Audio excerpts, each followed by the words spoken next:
The master of dough in the heart of 1700s Vienna, a baker named Hans was the undisputed king of carbs. His bakery was a sanctuary of golden crusts and airy crumbs. To the Viennese elite, a morning without Hans's bread was like a day without opera. Unthinkable! But then the haunting began. Imagine it's 3 a.m. You creep into your kitchen for a glass of water, and just as you pass the bread basket, you hear it. A soft, rhythmic whistle, then a faint rustle, as if the sourdough is stretching its legs. Terrifying? In 18th century Vienna, this wasn't a nightmare, it was breakfast, and it drove an entire city to the brink of madness. The demons were nothing more than gassy microbes. Once the city realized they weren't being haunted by ghosts, but by biology, the fear turned into a frenzy of laughter. Hans, being a brilliant businessman, didn't apologize. Instead, he rebranded. He hung a sign outside that read, "The Whistling Loaf, so fresh it sings." Overnight, it became the must-have snack of Europe. Tourists flocked from Paris and Prague just to hear their dinner whistle.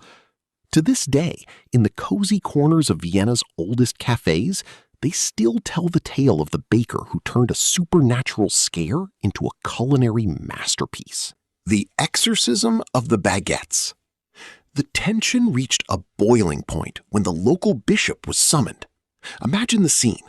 A stern priest in full robes, splashing holy water over a tray of dinner rolls, chanting Latin prayers to cast out the gluten ghosts.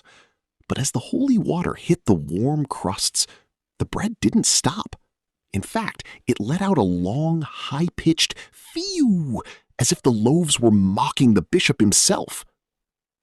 The scientific twist, the reveal. Just before the town could burn the bakery down, a curious young student of natural philosophy intervened. He didn't bring a cross, he brought a magnifying glass. After a night of intensive bread watching, he discovered the hilarious truth. Hans had unknowingly harvested a rare strain of superactive wild yeast from the Vienna woods. The whistling. When the bread baked, it formed tiny, hardened air pockets. As the loaves cooled at night, the air inside contracted, forcing its way out through microscopic cracks in the crust, acting exactly like a tiny tea kettle. The movement. The yeast was so resilient that it continued to ferment even after the bread left the oven, causing the loaves to subtly expand and shift on the table, like a slow-motion slinky.